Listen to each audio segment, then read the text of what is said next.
Part 2. So here's the thing, alright? When it comes down to your fighting ability, Kimpo, and pressure points, first and foremost, it doesn't hurt to have knowledge of any and every martial art that you can find. Trust me when I tell you that, it doesn't hurt. I probably should have worn these because they kind of match the outfit. So let's put these on. Because they're black and blue. Blue like my shirt. Black like my drawers. But anyway, I have on black drawers.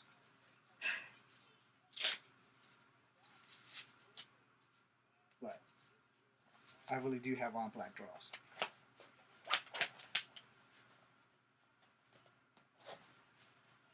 Orange shorts.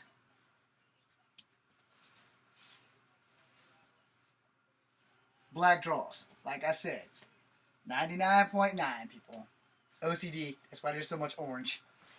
Anyway, so you have to understand that when you are in a fight, whether it be a street fight or a controlled environment, do not delegitimize anything that you hear about martial arts, except maybe Hadouken! You see any blasts come out my hands? Thank God you didn't, because there would be a destroyed camera right there. But Hadouken! Hadouken! No. If that shit exists, I would have been able to find a way to do this, since I've been doing martial arts since I was 7 and I'm 46 now. But when you are in a legitimate fight, your hand speed, your feet, your knees, your elbows, everything goes in a street fight. Everything. Sticks with nails in them. Pop bottles. Iron pipes. Phone checking a motherfucker. Your belt. You take your shirt off and make it into a weapon. Those things do happen in street fights. In a controlled environment, only weapons you go in is these gloves they have on your hand, so you don't break your hand on someone's face. You give them a severe case of cauliflower ear. Those things, you might bust a nose or an eye or a lip. You may scar someone for life. And these are the prices you pay for your art, or for your love of the sport. And those things are real. So I left off talking about other things, and I got off track a little bit, and I'm going to get back on track about Kempo and pressure points, Judo, Jiu-Jitsu, and Aikido. And all 4 of those martial arts do have pressure point level classes in them.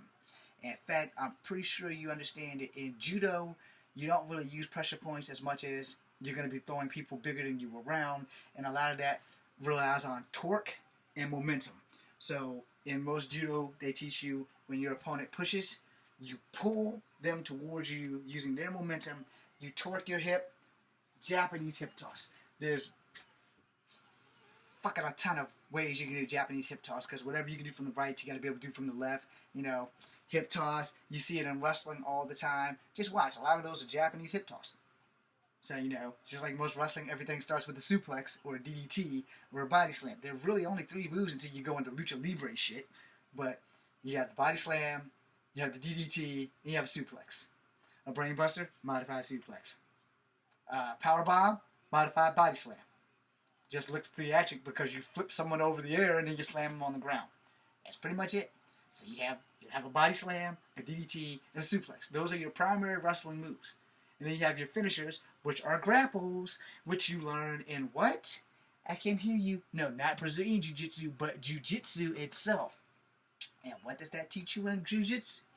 Do not ever delegitimize pressure points again if you haven't had a Jiu-Jitsu class that does not teach you arm bars and grappling, because those are also part of pressure point tactics. Because in certain Jiu-Jitsu classes, they teach you how to bend the wrists. They also teach you this shit in basic-ass karate, where someone throws a hand slap, and you grab their hand, and you twist their wrist, and you put it behind their back, and you twist their hand like this, and you can control them in any which way. Now, I'm not going to say I can manipulate somebody bigger than me and judo throw them to the left and judo throw them to the right, but that is part of judo. It's also part of jiu-jitsu. So before anyone gets on here and says, James, you're full of shit, or before you get on here and say that pressure points are not real, pressure points are real. It's all about who is applying them to your ass. If done correctly by the right person with the right amount of strength, those damn things work. Now, I'm 5'3.5", so I'm not going to go and be able to do this to some 6-foot guy unless, and I repeat this authoritatively, unless this guy has no fighting ability, does not know how to operate in his own body, because a lot of people don't know how to operate their own body. You might not believe this, but there are a lot of people who are like 6'4" and can't fight. There are a lot of people who's like 5'8" and can't fight. And joint manipulation is part of judo and jiu-jitsu and Brazilian jiu-jitsu and kempo and aikido. So you can go fact check that if you want, but stop trying to delegitimize pressure points. I'm not calling out anybody on this video. I'm just making a statement that you can't keep delegitimizing shit about martial arts just because you don't like certain martial artists. I get that. I don't like certain martial arts, but I don't think that anybody should delegitimize anybody's martial arts skills. Because you can learn a lot from a dummy. Then you guys see those crash dummy commercials? You can learn a lot from a dummy. But you can also learn a lot from motherfuckers that apparently wound up being sham artists. Because I didn't know Frank Dukes was not Bloodsport. No, I believed everything I read about the shit, and I enjoyed the movie because the movie was fucking awesome. And then I just seen him and Van Damme in court on YouTube last week, and I think they still have a thing that they're having something in there. But then, you know, a lot of my idols, like Cynthia Rothrock and Mark Dacascos, they worked with Frank Dukes on fight choreographing and all kinds of other movies, because if you've seen Only the Strong, Frank Dukes was the masked guy going against Mark Dacascos when they fought in the garage. Now, he's credited in there, and, you know, he takes a full-on kick to the chest. So he has to have some legitimate martial arts, I guess. I don't know, but, I mean, it's acting too, but at the same time, you know, I was a martial artist before I was an actor. And I was a street fighter before I was a martial artist. Martial arts kept me from fighting in the streets, but it also fueled my lust for fighting. So, you know, you have to understand who a person is before you go tussling with them. You know, I've been in a few fights. You know, I haven't been in a fuck ton of fights since I was like 12 years old, but I've been in a few fights, and after I was 12 years old, by the time I turned 15, I had my last few fights when I was 15, all in 1 week. And then nobody bothered me anymore. And then I got my eye jacked for driving a stolen car because my cousin was drunk. And that fight didn't work out in my favor because I couldn't get out the seatbelt. And when I got out the seatbelt, the cop was sitting on me. And the cop was a good 6'2" and every bit of 400 pounds with his arm under my neck. Okay? So he has his arm pinned under my neck like this. And that would be like this. He's got my head pushed back against the seat. And he's like, I got you, son. I got you. I got one hand on the steering wheel. And this dumb Albemarle County Mountie didn't see my left hand was on his gun. I said, no, you don't have me. I got you. I have your gun. But you're not the one I want because you're not the asshole who broke my fucking glasses. So he said, well, then you shouldn't have stolen the man's car. I said, I didn't steal the car. It's my cousin's car. He said, man, this car's stolen. I took my hand off his gun and I put my wrist together and he put me in handcuffs. So if you go back and watch some of my videos of the training of why I trained with my hands bound was because I have always thought that no matter what happens in life, I would wind up in situations that no one else would ever be in. And I would need to know how to fight my way out of it. Then when I worked at Kegler's, I was trained by a Green Beret. So I had that on my side, plus being a martial artist beforehand. I learned how to kill people with stuff that you wouldn't believe. Alright? Now, do you want to test that? Probably don't recommend it. But, you know, there's going to be a lot of people like, James, you don't know what the fuck you're talking about. And I'm going to tell you this. Here's the thing. Because I've had made videos like this before about people going around delegitimizing shit. I don't think that's a cool idea. I think you are entitled to voice your opinion. I have no problem with that. But before you say something doesn't work, if you don't put it to the test, you know, or let me rephrase that. If you don't have someone who you don't know, but knows what they're doing, put the shit to the test on you, then you can't really call foul. You know what I'm saying? If I have 5'3" and I go get somebody and I teach them what I was taught, then I know they're stronger than me and this shit should work. The problem with me and pressure points is that I taught my body how to build up an immunity to it. So I have 5 minutes per pressure point that I can resist that pain and compliance. which is why pressure points don't do anything to me outside of make me cough and cough and cough some more. And the only two that really fuck me up is just these two back here. These ones under here, I'm not too worried about. This bitch right here is pretty bad, but these under the arms and shit like that, they don't really fuck with me. But you know, certain arm bars and certain locks, they don't really require as much pressure point as they require brute strength to hold a person there. And then here's the thing, let's keep this shit real. Let's keep it 1000% real now. I'm going to give you the whole 1000. If I cannot get my hands on you, then I cannot use pressure points to control you. Understand that. I'm not going to be able to touch your finger and make your fucking asshole explode. I can't do that shit. But if I can get my hands on you, or if I can put my knee in your back in the right spot, you know, this shit's going to fucking work. Your resistance is what's going to decide how much it's going to hurt you. Because the more you resist, the more you push against me pushing against you, the more pain it's going to do. But also it depends on how tough your body is. Like I said 40 seconds ago, if I can't get through this, if I can't get through your defenses, I can't use pressure points on you. Keep this shit real. And this goes for every martial artist that I follow. This goes for every martial artist out there. Don't de-legitimize shit about martial arts. Because I can tell you right now, if you haven't had it put on you correctly, then you don't know if it works. Now, your friends aren't going to put full power on you. That's just a simple fact, because they're your friends. They love you. They're not going to try to hurt you. You know, so if your training partner's not putting full pressure on you, it's because they know not to put full pressure on you. And as the great Ramsey Dewey would say, don't hurt your training partner. But, you know, if you got some stranger in the street that's bigger than you, that's stronger than you, and they find one little bit about a weakness that they can exploit to you, especially a pressure point, don't think for a New York minute that they're not going to use it. I'm a small guy. I have never fought anybody smaller than me. Period. Never. In my life, everyone I've ever fought has been between 5'11" and 6 feet. They've all been bigger than me, and they've all fallen to my 5'3.5" ass. And the reason that is because sometimes pressure points work.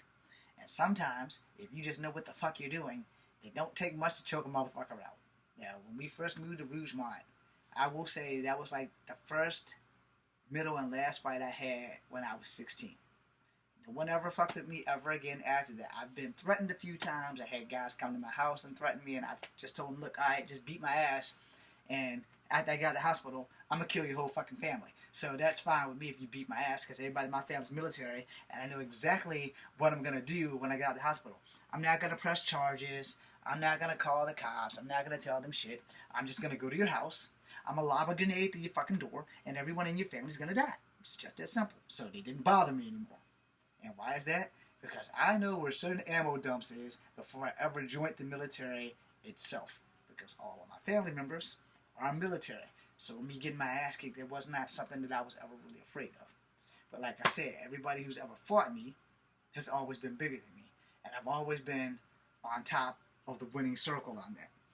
So when we first moved over here to Rougemont, back in my healthier days, first week home, I didn't know the guy, and he wouldn't let me leave the park.